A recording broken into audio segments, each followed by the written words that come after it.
창세기 17장입니다. 17장은 두 가지 중요한 사건이 나오는데 아브람이 99세 때 새 이름을 주시고 할례를 행하라고 명한 내용입니다.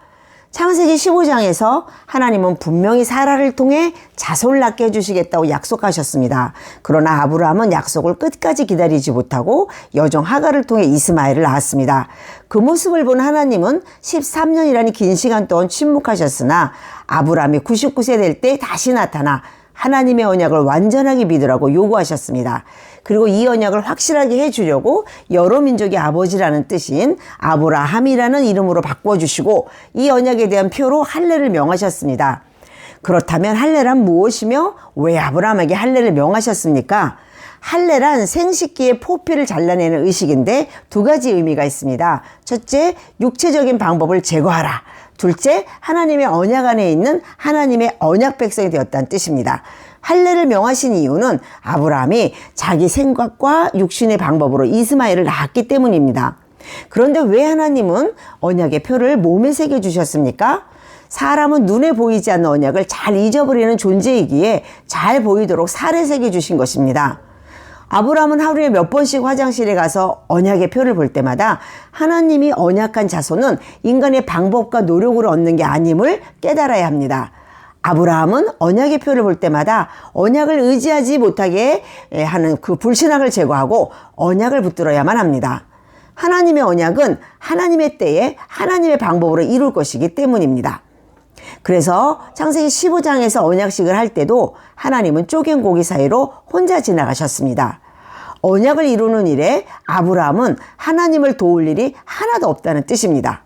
그러므로 할례란 아브라함이 의존했던 육신의 생각, 방법, 노력을 모두 제거해버리고 하나님의 언약만을 의존하고 믿고 살겠다는 표시입니다.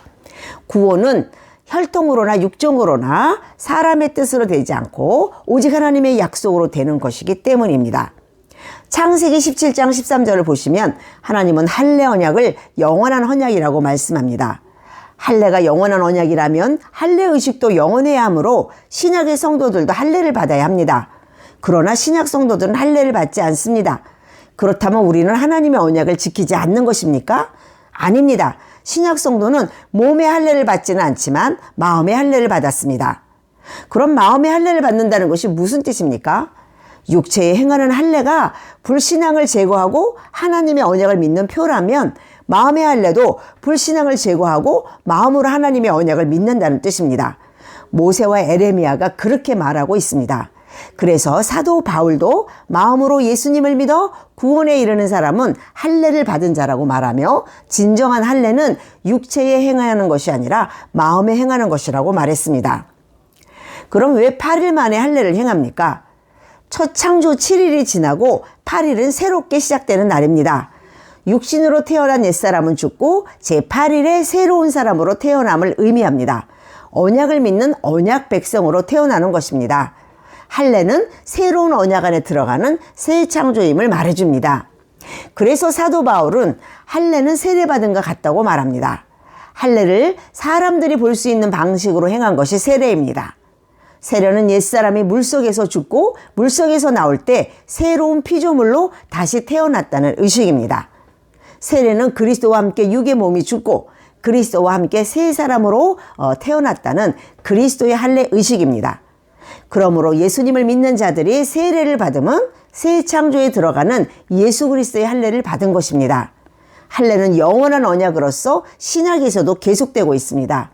할례가 세례로 변해 형식은 불연속적이지만 할례의 의미는 신약에서도 똑같이 연속되고 있는 것입니다.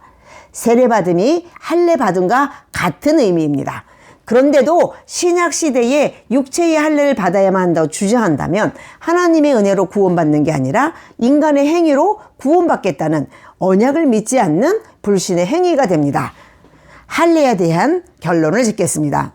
아브라함은 할례의 자국을 보면서 자식을 주신다는 언약을 마음으로 믿고 기다려야 했습니다. 드디어 아브라함에게 이삭을 낳게 해주셨습니다. 그러나 이삭은 아브라함이 원한 때 태어난 게 아닙니다. 여호와께서 말씀하신 대로 말씀하신 시기가 되어 태어났습니다. 곧 하나님이 아브라함에게 언약하신 지 25년 만입니다. 아브라함이 100세 되었을 때 이삭이 태어나는 게 하나님이 정한 때였습니다. 왜 하나님은 빨리 주지 않고 25년이나 기다리게 하셨습니까? 아브라함의 입장에서 25년은 긴 시간이었지만 25년이란 이 시간은 인간의 방법이 제거되기를 기다리는 하나님의 시간이었습니다. 인간의 방법이 제거될 때 하나님의 일하기 시작하십니다. 인간은 자기의 능력으로 이루었다고 말할 패역한 존재임을 아시기에 구원의 약속을 인간이 이루었다고 말하지 못하게 하려는 것입니다. 여자의 우선인 예수 그리스도를 보내는 구속의 역사는 하나님이 이끌어 가십니다. 하나님의 일하심입니다. 인류에게도 오랜 기다림의 시간을 주시고 드디어 때가 참에 하나님이 그 아들을 보내셨습니다. 사라가 처녀와 같은 상태에서 이삭을 잉태함과 같은 놀라운 사건이 신약시대에도 일어난 것입니다. 이삭은 약속대로 태어났고 약속을 성취하실 예수 그리스도를 예표한 것입니다. 혹시 지금 자기의 생각과 계획대로 일이 잘 되지 않아 절망 가운데 처한 분이 계십니까? 하나님은 능력이 없어서 아브라함에게 아들을 안 준 게 아니었음을 기억하시기 바랍니다. 하나님이 정하신 때가 되지 않았기 때문이며 인간의 능력이 없을 때 아들을 주심으로 하나님의 전능하심을 나타내려는 것입니다. 하나님은 마지막에 역사하시는 분입니다. 우리도 하나님의 언약을 끝까지 믿으며 하나님의 이 일하심을 기대합시다. 인간의 절망은 하나님의 시작입니다. 감사합니다.